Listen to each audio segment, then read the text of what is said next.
أعوذ بالله من الشيطان الرجيم. بسم الله الرحمن الرحيم. تلك حدود الله ومن يطع الله ورسوله يدخله جنات تجري من تحتها الأنهار خالدين فيها وذلك الفوز العظيم. ومن يعص الله ورسوله ويتعد حدوده يدخله نارا خالدا فيها وله عذاب مهين. واللاتي يأتين الفاحشة من نسائكم فاستشهدوا عليهن 4 منكم فإن شهدوا فأمسكوهن في البيوت حتى يتوفاهن الموت أو يجعل الله لهن سبيلا.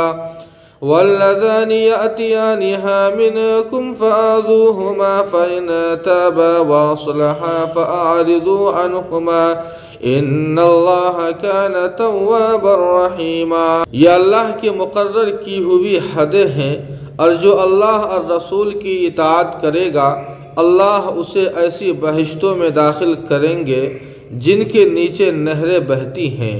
وہ ہمیشہ جنت ہی میں رہیں گے اور یہی بڑی کامیابی ہے. جو اللہ اور رسول کی نافرمانی کرے گا اور اللہ کی قائم کی ہوئی حدوں سے تجاوز کرے گا اللہ اس کو دوزخ میں ڈال دیں گے. وہ ہمیشہ اسی میں رہے گا اور اس کے لیے رسوا کن عذاب ہے.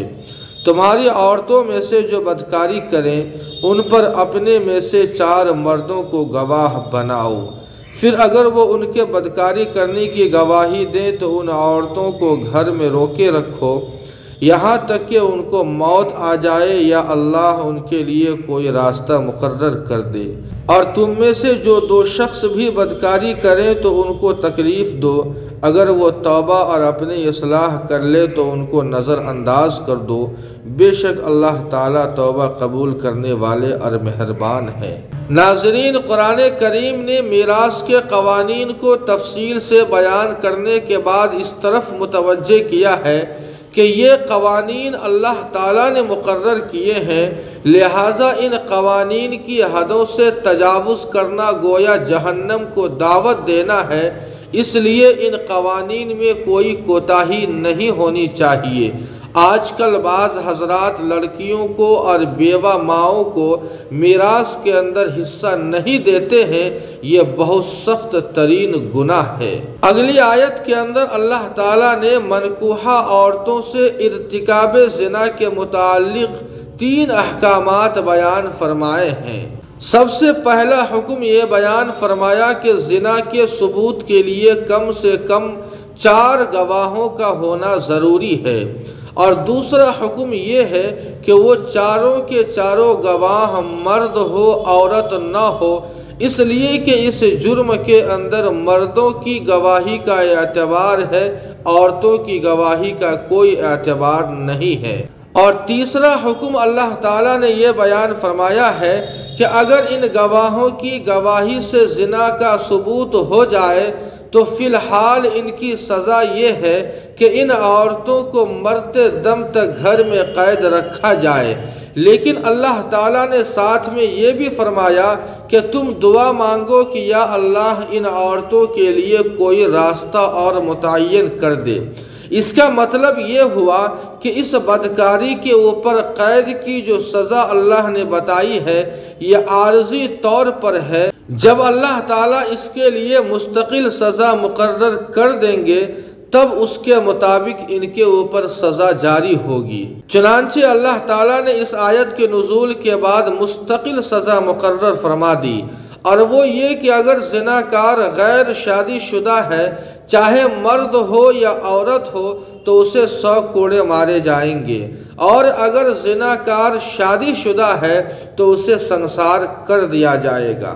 اللہ تعالیٰ نے اگلی آیت کے اندر یہ ارشاد فرمایا ہے کہ زنا کی جو سزا بیان کی گئی ہے یہ صرف شادی شدہ عورتوں ہی کے لیے نہیں ہے، بلکہ اگر دوسرے مرد یا عورت بھی زنا کا ارتکاب کریں تو ان کے لیے بھی یہی سزا ہے.